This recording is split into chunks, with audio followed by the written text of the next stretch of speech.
तो इस main page में अब एक जो इन्फॉर्मेशन ई ज्ञान कोश की अभी मैंने बताई थी, अब उसके बाद आपको बता दूं कि आप अपने समर्थ पोर्टल में कैसे जा सकते हैं।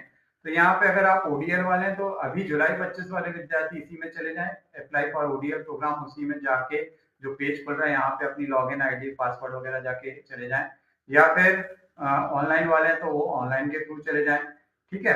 या फिर री रजिस्ट्रेशन आपके केस में अप्लाई नहीं है तो उसमें कोई प्रॉब्लम नहीं है। लेकिन इस सब के अलावा अगर आपको जो काम करना चाहिए, जैसा मैंने पहले भी बताया था, आपको किस पे एनरोल करना चाहिए, कोई बताएगा? ignu.samarth.edu.in पर, जो कि स्टूडेंट के लिए पोर्टल होता है। ignu.samarth.edu.in वो स्टूडेंट के लिए पोर्टल होता है। ये तो खैर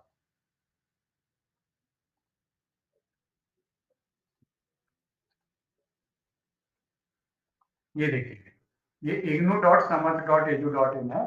इसमें जब आप अभी एक बार फिर से इसमें जाके इसके थ्रू एंटर करने का कोशिश करिए।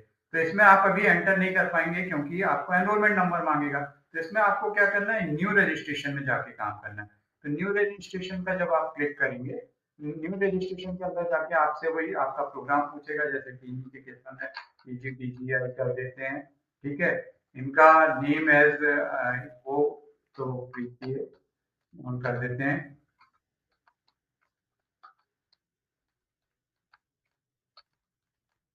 और एनरोलमेंट नंबर प्रीति, आपको ओटीपी आएगा, आप मुझे बताइएगा व्हाट्सएप पे, ठीक है प्रीति? सुन रहे हैं प्रीति तिवारी, आप सुन रहे हैं क्या?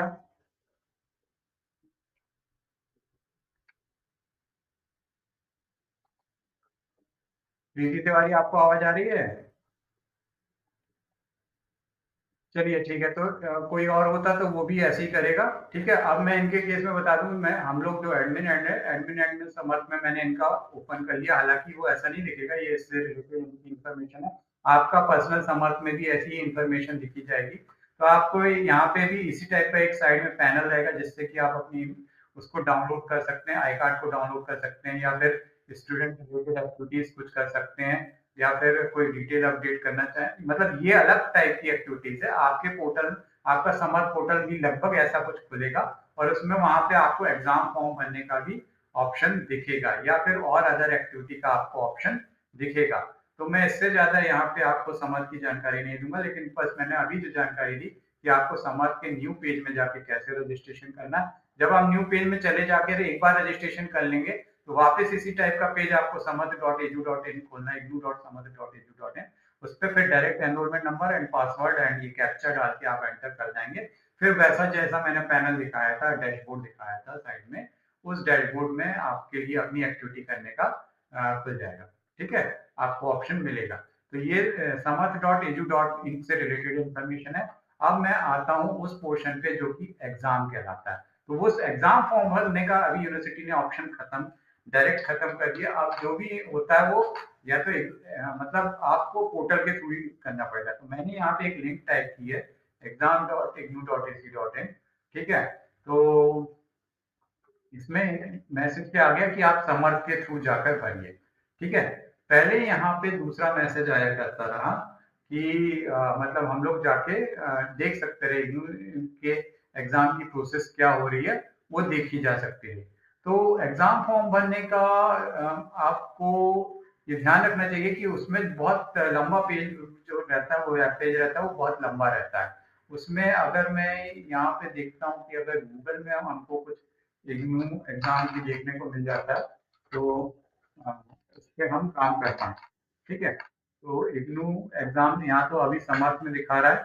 फिर मेजर में अगर हम देख लेते हैं, तो ये पुराना सिस्टम है, अब तो सब ऑनलाइन सिस्टम हो गया है। लेकिन मैं आपको बता दूं कि मैंने फेसबुक में एक बार आरसी जबलपुर में इग्नू समर्थ का जो एक्टिविटी है उसको अपलोड किया था, मतलब एग्जाम को रिलेटेड इंफॉर्मेशन अपलोड किया। तो मैं ट्राई कर रहा हूँ कि वो इंफॉर्मेशन मैं आपको बता पाऊँ। इसमें यहाँ पे शायद एग्जाम से रिलेटेड मुझे सर्च करना पड़ेगा। तो सर्च एग्जाम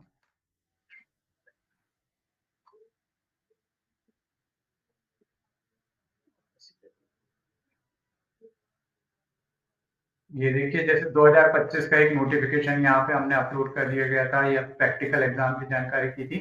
ये देखिए, हाँ मैं आपको ये दिखाना चाह रहा था, पेज इस टाइप का दिखता है, जो कि अभी 6 अक्टूबर 2025 को हमने अपलोड की थी। ये पेज वास्तव में इसको मैं देखता हूँ, जूम करते हैं या फुल स्क्रीन करते हैं। ये देखिए, तो ये पेज लास्ट पेज है, फर्स्ट पेज में जाते हैं।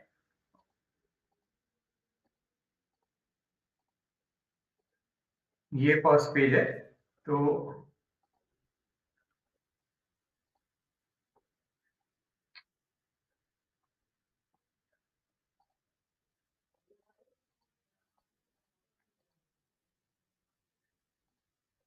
ये पेज आपको दिख रहा है, ये इंग्लिश में है ना, ये नोटिफिकेशन। इसके बाद का जो पेज है ये भी इंग्लिश में नोटिफिकेशन है, पर ये जो पेज है ये हमने गूगल ट्रांसलेट की हेल्प से मैंने इसको हिंदी कर दिया, ये एक्चुअल में इंग्लिश में है। तो ये पूरा आप अगर हिंदी मीडियम के, तो यहाँ पे साइड क्लिक करके translate this page to Hindi ऐसा कुछ आता है मैसेज, तो उसमें करके आप इसको पढ़ सकते हैं। तो इसमें जो दिए गए इंस्ट्रक्शंस रहते हैं वो आपको बहुत अच्छे से पढ़ने चाहिए। यहाँ पे ये टाइम लाइन दी गई है, मतलब डेट्स दी गई हैं कि किस डेट पे आपको कौन सी एक्टिविटी करनी है। ये देखिए, जो एग्जाम फॉर्म भरने की डेट थी 6 अक्टूबर 2025 तक थी, फिर उसके बाद लेट फीस का कॉलम चालू हुआ था, है ना, तो वो 20 अक्टूबर 2025 तक 1100 रुपए लेट फीस के साथ चला था। तो ये लगभग ये प्रोसेस अभी आने वाले समय में भी लगभग इसी टाइप की प्रोसेस रहेगी। इसी टाइप की इंफॉर्मेशन आपको इंग्लिश में देखने को मिलेगी। आप इसको गूगल ट्रांसलेट से हिंदी कर सकते हैं। एग्जैक्ट हिंदी मतलब जो बोलेंगे, ये तो शाब्दिक ट्रांसलेशन होता है, शाब्दिक अनुवाद होता है। आपको भावानुवाद पे जाना चाहिए, मतलब वो क्या बोलना चाह रहे हैं उसको समझिए, और उस निर्देशों का पालन करिए, और उसके हिसाब से अपने एग्जाम की तैयारी करिए। लेकिन इसमें पूरा समय दीजिए, पूरा पढ़िए इसको, ठीक है। कई लोग साइबर कैफे की हेल्प लेते हैं, ऑनलाइन की हेल्प लेते हैं, तो ऑनलाइन वालों के पास बहुत टाइम तो रहता नहीं है, वो फटाफट आपका काम करके आपको कोई भेजा देते, आपसे पैसे ले लेते हैं। तो आप लोगों के लिए ये बेहतर रहेगा कि आप स्वयं से प्रयास करें और इन सब इंफॉर्मेशन को जानने का प्रयास करें। यहाँ पे लास्ट में एक ऑप्शन ये भी रहता है कि हिंदी में देने का ऑप्शन है कि नहीं, भले हमने इंग्लिश मीडियम, मतलब वो जैसे पीजीडीजीआई का कोई स्टूडेंट है वो हिंदी मीडियम से है, तो उसको सरलता है हिंदी में देने का, तो यहाँ पे एक ऑप्शन है कि हिंदी में देखने की अनुमति मिलती है। ये मैंने आपको एक निवासी जबलपुर का फेसबुक पेज बता दिया, आप इसको देख सकते हैं, पढ़ सकते हैं। ये रिलेटेड है दिसंबर 2025 शताब्दी परीक्षा से। तो आपको आगे भी जब आप फॉर्म भरेंगे तो आपको यही सब जानकारी इंग्लिश में मिलेगी। लास्ट में आपको डिक्लेरेशन टिक करना रहेगा और अपना एग्जाम फॉर्म भरना रहेगा, तब जाके आपका एग्जाम फॉर्म एक्सेप्ट होगा।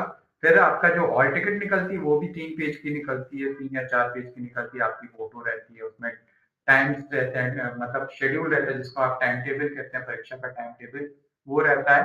तो वो आपको जो हॉल टिकट में डेट्स टाइम्स रहती है वही उसी के अकॉर्डिंग वही फाइनल होता है, उसी के अकॉर्डिंग आपको परीक्षा में बैठना रहता है।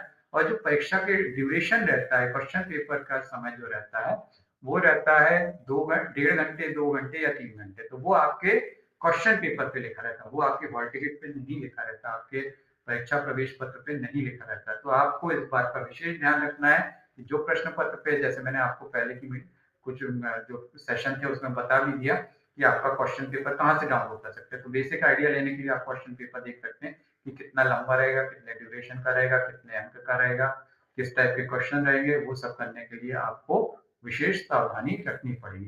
तो एग्जाम आपका जो रहेगा लास्ट एक्टिविटी रहेगी, लेकिन ये थ्योरेटिकल एग्जाम की बात हो रही है, थ्योरेटिकल एग्जाम के फॉर्म भरने की बात हो रही है।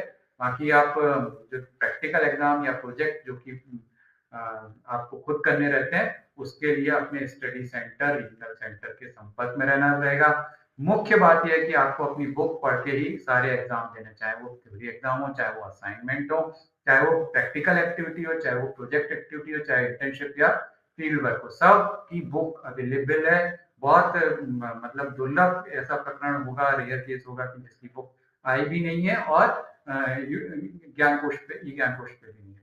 उस कंडीशन में हम देखते हैं कि कैसे सपोर्ट कर सकते हैं। अन्यथा आपके लिए हर प्रकार की सुविधा इग्नू के द्वारा उपलब्ध है, और किसी प्रकार के कंफ्यूजन की कोई जरूरत नहीं है। बहुत अच्छे से एग्जाम की तैयारी करिए, समर्थ पोर्टल पे लॉग इन करिए।